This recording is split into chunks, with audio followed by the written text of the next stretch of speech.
Tak ingin diajak berdamai dan memperbaiki bahtera rumah tangga memicu Surono menikam istrinya, Sumiati.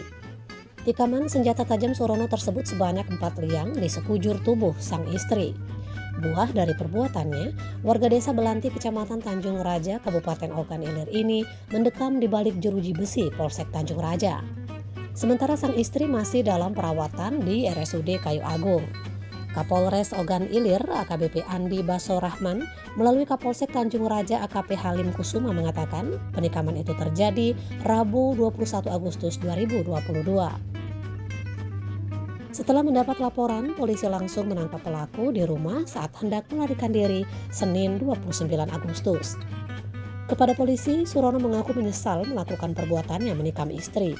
Wakil Ketua BPD Belanti ini pasrah atas hukuman dirinya kelak untuk mempertanggungjawabkan perbuatannya. Surono menjelaskan awalnya dia dan istri bertengkar urusan rumah tangga.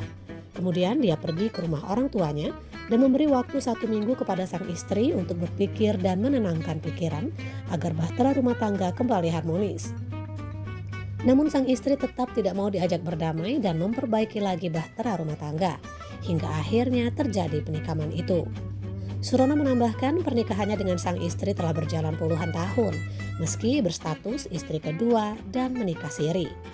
Isra Antoni melaporkan dari Mapolsek Tanjung Raja, Kabupaten Ogan Ilir. Tanya, jadi kalau ini persoalan kita nih, terus sampai di sini, nah dengar kata-kata itu langsung timbul emosi lagi. Nggak galak cerai? Tidak galak cerai, kasihan Kenapa? semua anak lah. Anak kan ada yang kecil Bu, ya.